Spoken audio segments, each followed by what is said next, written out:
Clayton reined in his horse with a sharp tug, eyes narrowing at the smear of blood streaking across the rocky path. He dismounted slowly, boots crunching dry underbrush as he followed the trail, hand resting on the grip of his revolver. Just beyond the next bend, half hidden in a tangle of sagebrush, lay a woman, barefoot, her dress torn, and blood soaking the side of her ribcage. "Ma'am?" Clayton crouched low, voice steady but edged with alarm. Her eyes fluttered open, glassy with pain but alert. She tried to speak but only managed a hoarse whisper. He pressed his bandana against her wound. "Don't try to move," he said. "You're safe now." She winced as he lifted her carefully into his arms, blood warm against his shirt. Back on his horse, they rode fast across the valley, the wind biting and dry. He brought her to the old bunkhouse near the cattle line, where he'd been working solo since spring. Inside, he laid her gently on his cot and stoked the fire. She watched him, tense but silent. "What happened?" he asked, cleaning her wound with whiskey. "Ambush," she breathed. "2 men. Said the valley's not mine." Clayton paused, cloth soaked red in his hand. "Yours?" She nodded faintly. "My father owned it. Passed down. Deeds locked in my satchel. They took it." Clayton stared at her, heart thudding. He'd worked these lands for years, never knowing the name behind the fences. "What's your name?" he asked. Her lips parted. "Etta," she said, voice cracking. "Etta Holloway." The name hit like a shot. Holloway Ranch once stretched from Elk Ridge to the River Fork, land so wide and rich men had killed for less. "You're Etta Holloway?" Clayton asked. She nodded again, eyes heavy. "They think I'm dead." He rose, storm brewing behind his eyes. "Then let's give them a reason to wish they'd finished the job." As she drifted into uneasy sleep, Clayton stepped outside, staring out over the valley bathed in dying sunlight. Someone had tried to erase her, but now she wasn't alone. And if the valley truly belonged to her, the men who tried to take it had just made their last mistake. Clayton rode into the valley town of Blackbriar at first light, dust trailing behind his horse like smoke off a fuse. His eyes swept the main street, silent but tense, shutters drawn, whispers hiding behind the clapboard walls. He tied his reins outside the sheriff's office, but something in his gut warned him before he stepped through the door. Sheriff Dodd sat behind his desk, polishing a rifle that gleamed too clean for a man who hadn't seen action in years. "Morning, Clayton," Dodd said with a smile too sharp to trust. "Something you need?" Clayton stepped inside, voice firm. "Etta Holloway's been ambushed. She's alive but hurt. Her satchel with land deeds, gone. 2 men, likely headed back to town." Dodd's smile didn't falter, but his hand paused on the rifle. "That so?" he asked, casually setting it down. "Well, now, haven't seen Etta Holloway in years. Thought she ran off east." "She didn't," Clayton said coldly. "And someone tried to bury her for good." Dodd leaned back, steepling his fingers. "Lot of folks think that valley's up for claim. If she's really who she says she is, she better have proof." "She does," Clayton said. "And I'll get it back." Dodd stood slowly, voice lowering. "You be careful where you dig, cowboy. Some things in this town been settled long ago." Clayton met his stare with ice. "Not if it's settled in blood?" As he turned and left, he felt Dodd's eyes boring into his back. Outside, the saloon's batwing doors creaked open, and 2 men stepped out, one with a scar across his temple, the other with a limp and a sneer. Clayton recognized the scarred one from a week ago, watching from the ridge like a buzzard. As they passed him, the limping one muttered, "You're riding too close to a ghost, cowboy." Clayton's hand drifted to his revolver, but he didn't draw. Not yet. Instead, he rode hard back to the bunkhouse, dust swirling in the wake of urgency. Etta was awake when he arrived, pale but sitting up, fire rekindled in her eyes. "I remember their faces," she said before he could speak. "One had a scar like a lightning bolt." Clayton nodded. "I saw him. In town." Etta's lips thinned. "Then we know where they are." Clayton sat beside her, voice like thunder. "Now we just need to show them what happens when you come for a Holloway and miss." Etta winced as she pulled her coat over the bandages, her jaw tight with stubborn resolve. "They think I'm dead, which gives us time," she said, voice steadier than her limbs. Clayton stood by the window, watching storm clouds gather above the valley. "We'll need more than time. We need proof, allies, and a plan." Etta reached beneath her skirts, pulling out a small tin box hidden in the lining. Inside, wrapped in waxed cloth, were faded papers, each marked with the Holloway seal. "This land deed's the original," she said, holding it out. "If I show it in town, they'll burn it before I finish my sentence." Clayton nodded slowly. "Then we don't go to them. We make them come to us." Etta raised an eyebrow. "How?" He turned, eyes hard as shale. "We send word across the valley. You're not dead, and you're taking back what's yours. Let the ranchers hear it. Let the thieves sweat. If they want a war, we'll give them a battlefield."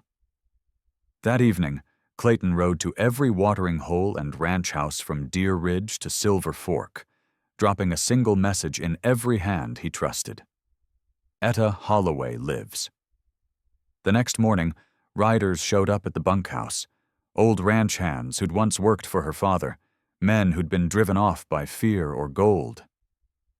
"She's the last Holloway," one grizzled cowboy said, nodding to Etta. "And I'd die before I let the likes of Dodd steal her land." By dusk, they'd formed a plan. Fake a meeting, bait the thieves with false rumors of a second deed hidden at the Holloway barn. The valley was divided now, between those who remembered justice and those who chased greed. Clayton loaded his rifle, then turned to Etta. "You sure about this?" She looked out over the land, jaw firm. "They tried to kill me for my name," she said. "Now they'll learn what that name stands for." As the moon rose, they rode out together.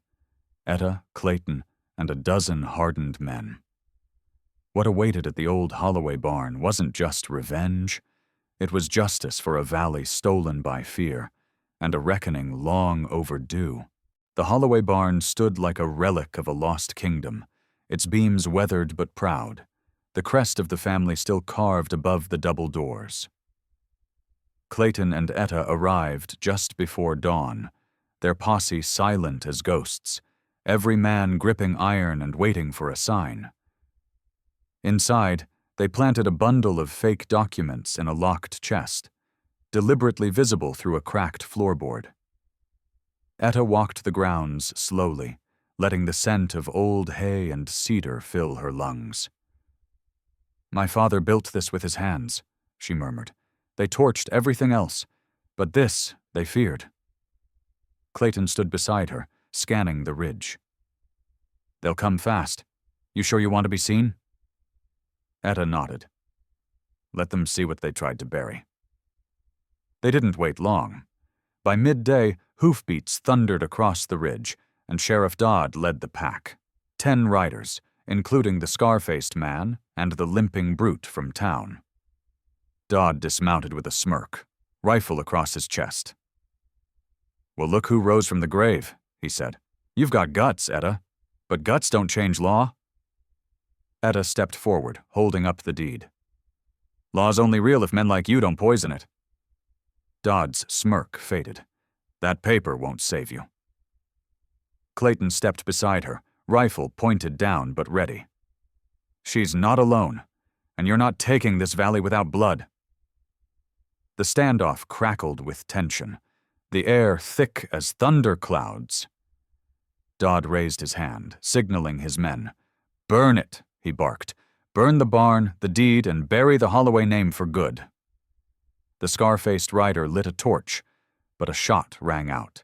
The flame snuffed before it left his hand. Clayton lowered his smoking rifle.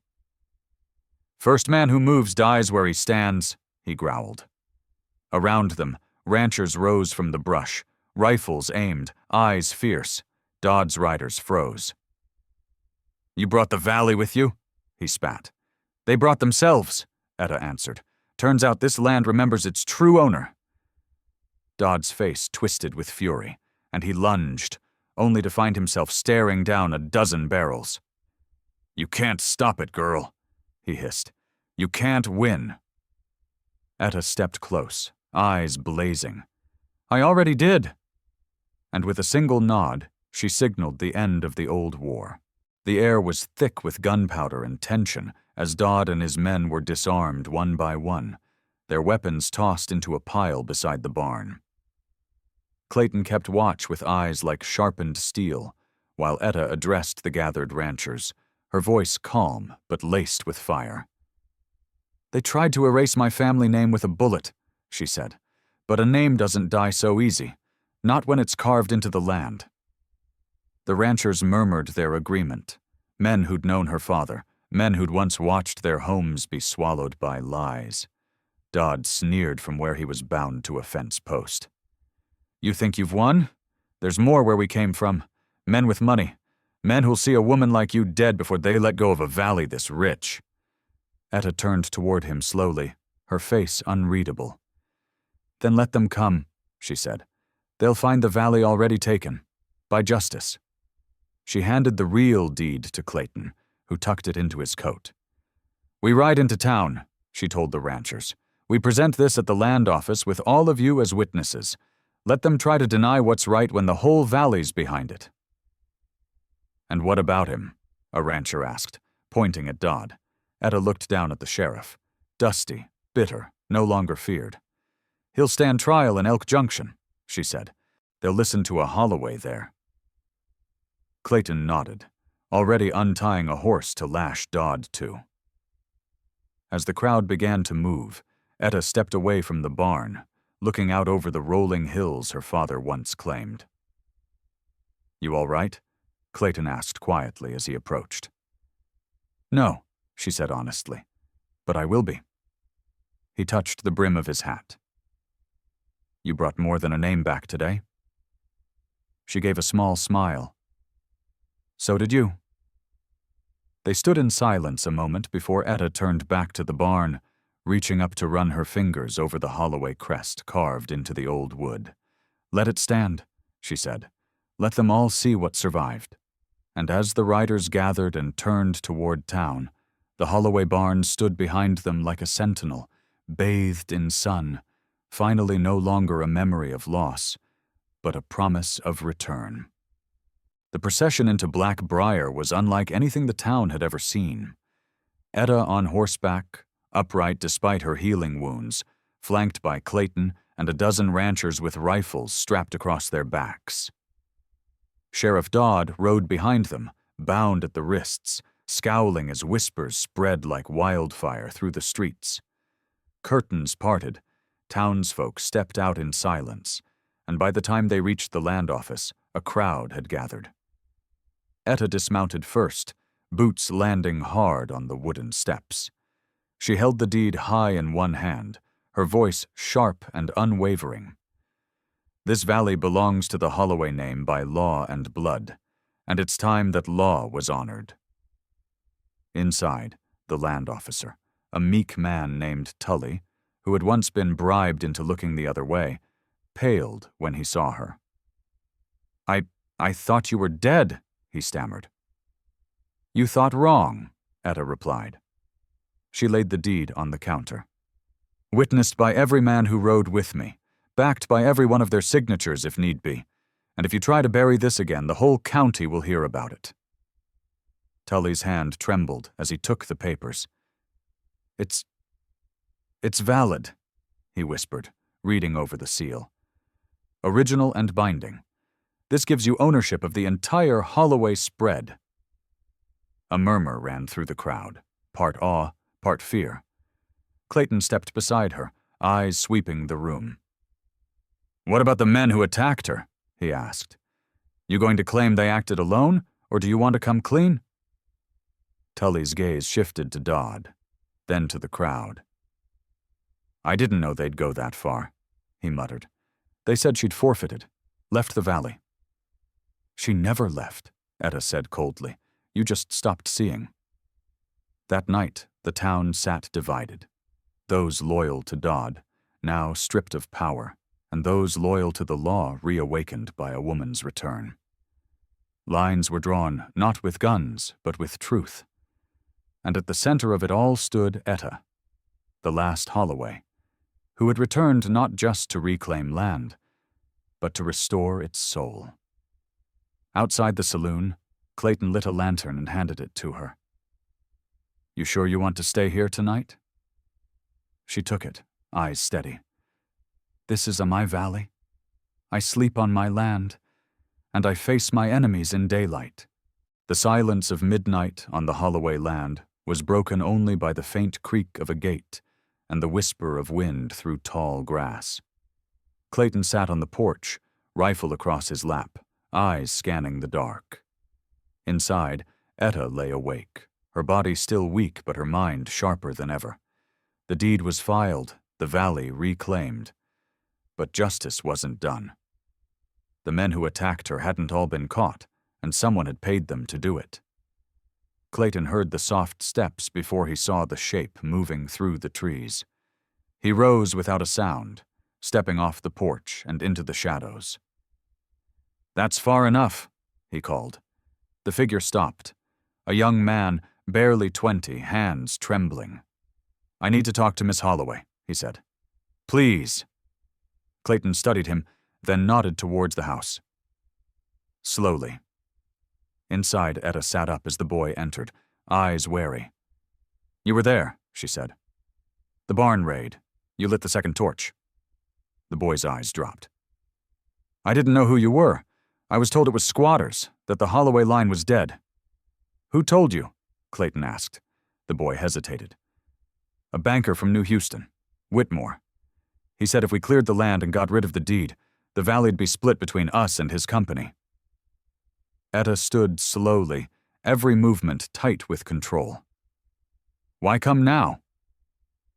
The boy swallowed hard. "Because I saw you standing in town like you weren't afraid of anyone, and because I found this." He pulled a blood-stained envelope from his coat and laid it on the table.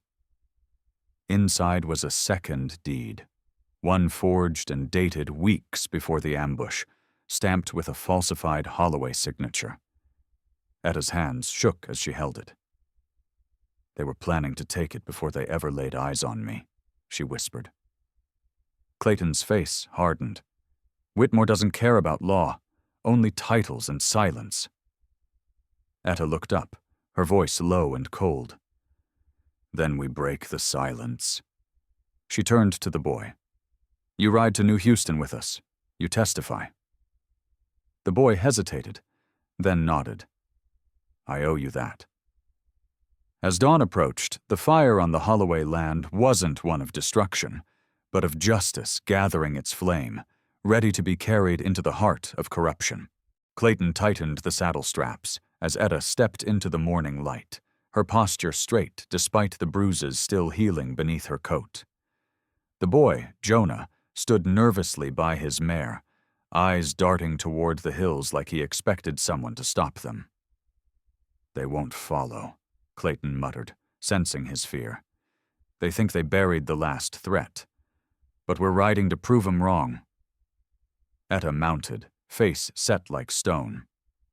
"Whitmore built an empire on forged ink and fear. I'll burn it to the ground with truth." They rode hard through the ridge trail, avoiding the main roads where Whitmore's men might scout. Dust rose behind them, and by dusk, the walls of New Houston loomed like a fortress built from greed. Clayton guided them around the city's edge to an inn run by an old friend, where they'd be safe for the night. "In the morning," Etta said, "we go straight to the magistrate. With the real deed, the forgery, and Jonah's word, we corner Whitmore legally." "If he doesn't pay someone to kill us first," Clayton added grimly. Etta met his eyes. "Then we remind him why cowards lose wars." That night, as they slept in turns, Jonah paced the floor, his hands shaking. "I'm scared," he confessed. "He's powerful. He can buy judges." Etta nodded. "He can buy liars. But not all truth is for sale."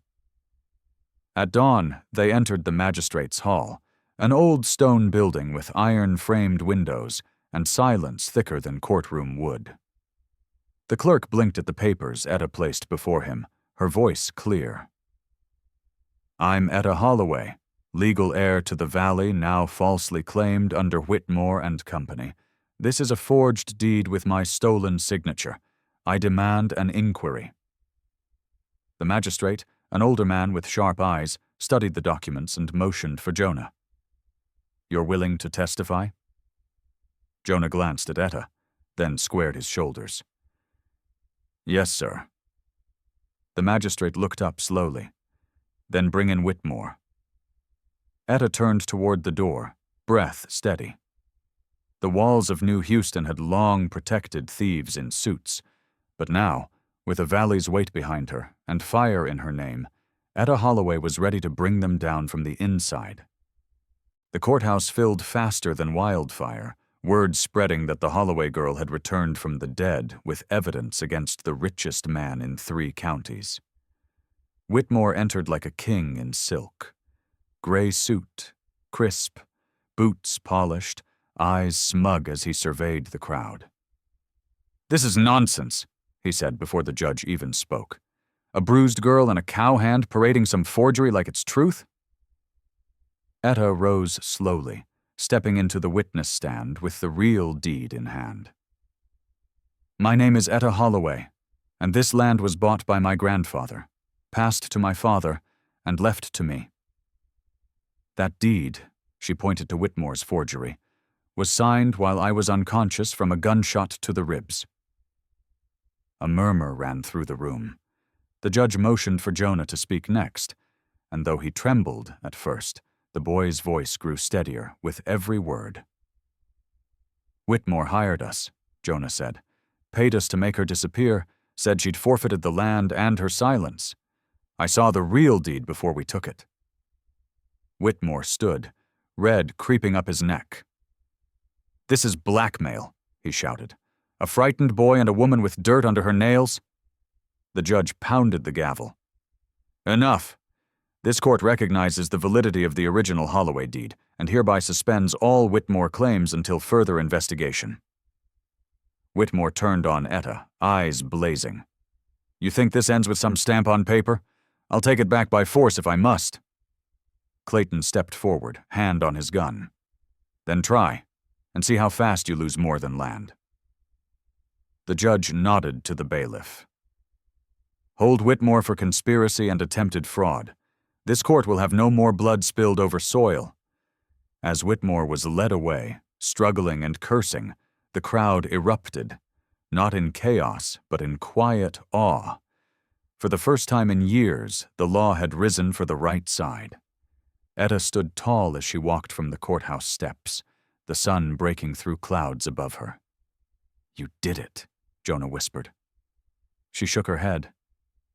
"We did. This isn't just mine.